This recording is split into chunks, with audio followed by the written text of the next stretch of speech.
At the Paris Motor Show, I already had a closer look at the exterior and interior of the new Mercedes-Benz GLE, but I never drove the car. But this is something going to change today, here in beautiful Texas, United States. Today I'm going to driving the new Mercedes-Benz GLE 300D 4Matic.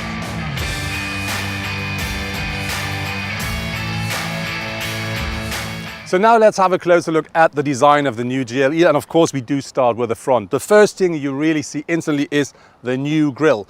Very important, that is the typical new Mercedes SUV grille that comes with these two parallel bars here. But if you order the AMG line or the AMG version, you then will have one with only one bar, and that really gives the car the extra sporty look then. But to make the car even more sporty, we do find these big two power domes here at the hood. And very important, that car is only 12 mm wider than its predecessor, so we're now talking about 1.94 m in width. But I think it looks a lot more solid, and one reason for that is we do have completely different wheel arches. They really give the car a very solid look.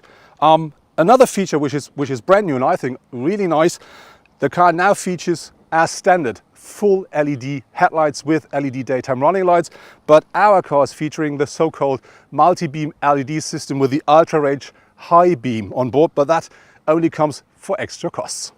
The new GLE now is 4.92 m in length, and that is 10.5 centimeters more than its predecessor, and that with a height of the car which is a bit less than with the predecessor as well. And on top of this we do have an extended wheelbase. This now is nearly 3 meters long, and that means we're talking about 8 centimeters more, and that together really gives the car, I think, a lot more sporty look. And the sporty look will be underlined by the new rims, because now you can have that car with rims from 18 up to 22 inch. Our car features 21, but I think that still looks very solidly on the road. Another thing that had really changed regarding to the design is, see here, nearly all the lines are gone. So the car is now playing with light and shadow, but you do not find this, let's say, a bit odd design that we know from the predecessor. And one thing I really like is that the line which was here over the wheel arches is completely gone.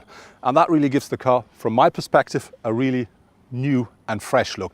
And another thing I really do like is the C-pillar here, because that is quite flat, and that combined with the black glass behind gives the car an impression, it looks a bit like a coupe, and this is something I really do like with the car. So overall, I think a lot more sporty and modern than the old GLE.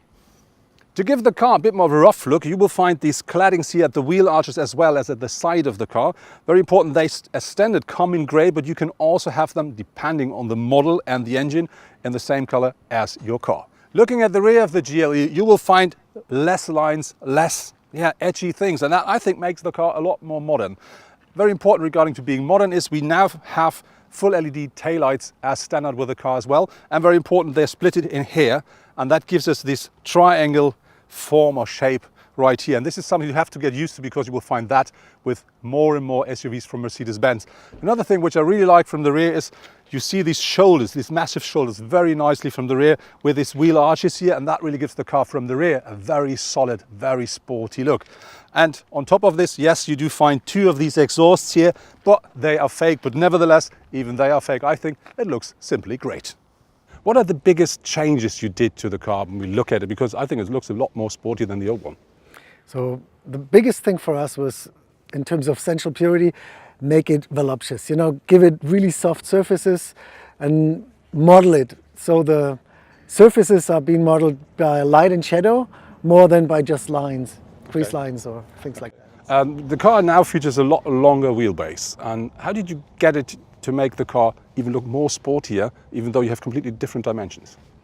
You know, the longer wheelbase, first of all, you know, enhances the interior space, but for us in exterior we have to give it bigger wheels, because it somehow has to work with the proportions. So we are really happy that we got the bigger wheels on the car now. It's the biggest wheel diameter in the whole segment, and that makes the car look even more bulky and more strong. It's the muscles on the wheel, and that's a good. When we talk about the design of the car, that is this, let's say, standard version, but there will be an AMG line or AMG version. What will be the difference to that car then? Especially for the US market, you know, we thought we'll give it a little bit more sporty look with the AMG. So customers choosing an SUV with an extremely sporty look, they should go for the AMG, and they have like air intakes in the front, air curtain in the front, and you know, you have wind separation edges on the rear. So the whole car with a one bar grille looks definitely a little bit more sporty, aggressive than the Mercedes version to it.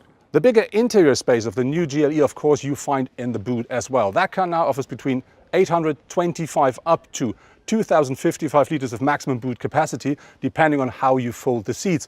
And that really is a big amount. It's the same as this big pile of pumpkins here.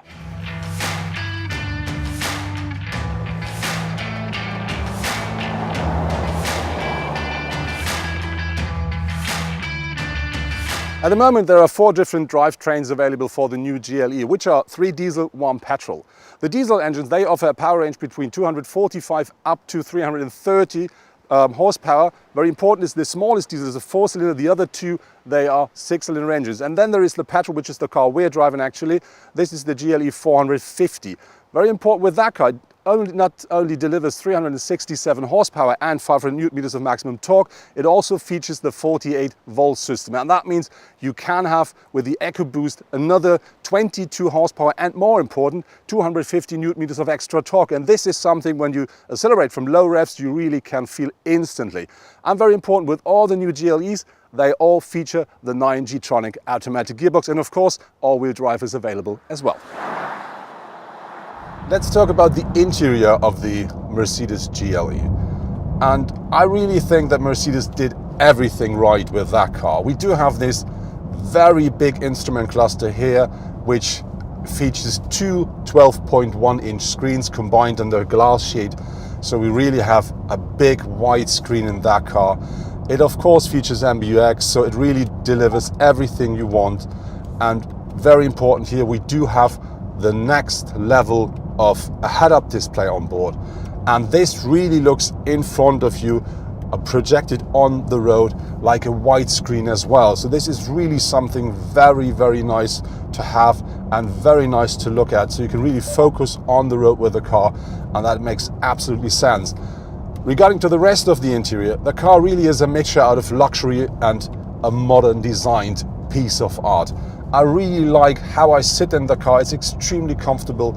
I have so many different kinds of screens I can use. I have so many different, so many options to really modify the screens and the look of the car the way I want it. And so this car really provides you with absolutely everything you want while driving through the countryside or being on a motorway, even for a very, very long trip. The amount of space the new GLE offers here at the interior is absolutely fantastic. So me, as a very tall person, nearly 2 meters high, I can sit inside of the car very comfortably, and I have loads of space. And this is the same for my co-pilot. But more important is, the car grows a lot in length, and this is something you can feel at the second seat row a lot. And that means with that car, that offers enough space that I can sit easily inside of the second row, right behind myself. The drive of the GLE is absolutely nice. So how the brakes, the gas, the steering and the suspension works together is really, really very, very nice and an absolute pleasure to drive. And that means you can drive the car very comfortably and very easy. And on the other hand, you can always give the car the extra kick and drive a bit more sporty, and you always feel safe inside of the car. The only thing I do not like so much is the angle of the steering. When I drive in very tight turns, I think I should turn I have to turn the steering wheel a little bit more than I want to keep it comfortable. But I think that's maybe just my personal opinion, and maybe you can get used to this easily. The choices for assistance systems at the GLE are endless. An active blind spot assist with exit warning is available, as well as a lane change assist, which allows the vehicle to automatically change lanes when the indicator is touched. But also a traffic sign recognition, an active parking assistant or a 360-degree camera is offered. There is one thing I really do like a lot, and this is the, let's say, partly autonomous drive. And with that one especially, I really do like the adaptive cruise control with the active lane assist, because that not only works extremely smooth and very, very nicely.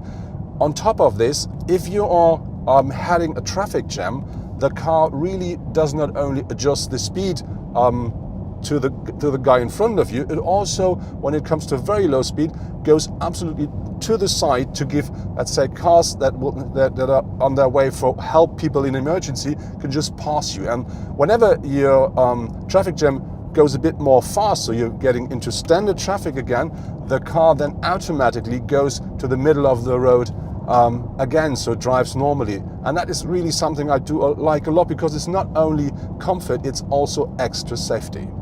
Mercedes wants to deliver a very modern car with the GLE, and this is the reason why you only find USB-C ports inside of that car. And that, on the other hand, means if you have an old mobile device and you want to connect it with that, you need an adapter, or you better buy a new one. As an SUV, the GLE also works well off-road. With a torque-on-demand system and a reduction gearbox, the new GLE is more off-roader than ever before. A real world premiere is the so-called free ride mode. Here the GLE starts swaying, for instance, to drive out of loose sand after got stuck in the desert. The new GLE is the only car in its segment with a real active suspension. So next to me is Simon Kern. Simon, you're one of the developers of the new suspension system. You offer a standard suspension, you offer air suspension, and you offer the new so-called E-active body control. What are the biggest differences between these three systems? So the first system is the steel suspension. You have a steel spring, and so you can't level the car. And you have a passive damper, so you can't adjust the damping level. The next step is the air spring. With that you can level the car and individual control the damping valves for compression and rebound. But when we talk about the top version, the E-active body control, that really offers something completely different and new. What is that? Yes. You can individual apply forces to each wheel, independent of direction, and so we can compensate roll, pitch and even squat. And I read that the car is scanning the surface in front of the car. So what does that mean and how does it work? It works with our multi-purpose stereo camera, which scans the road in front of the wheel.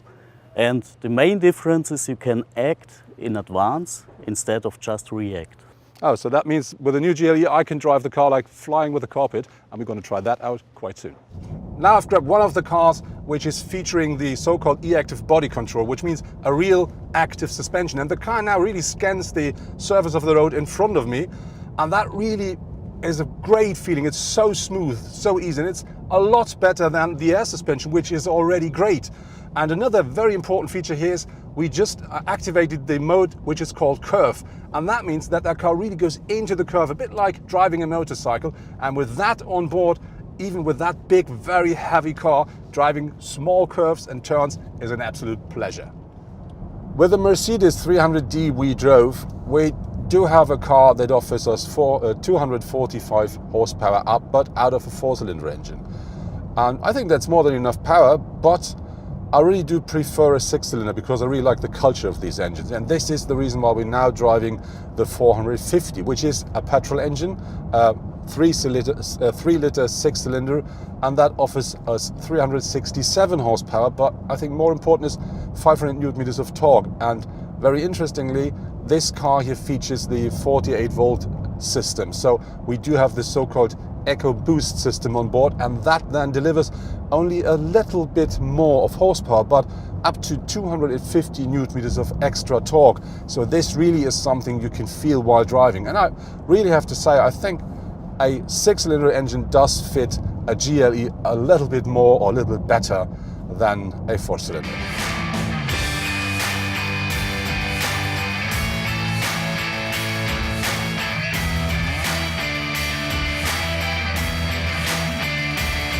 The most important competitors of the GLE are clearly the new Volkswagen Touareg, available from around 58,000 euros, and the also newly launched BMW X5, which is available from around 70,000 euros. With a base price of just under 66,000 euros, the GLE finds itself in the middle.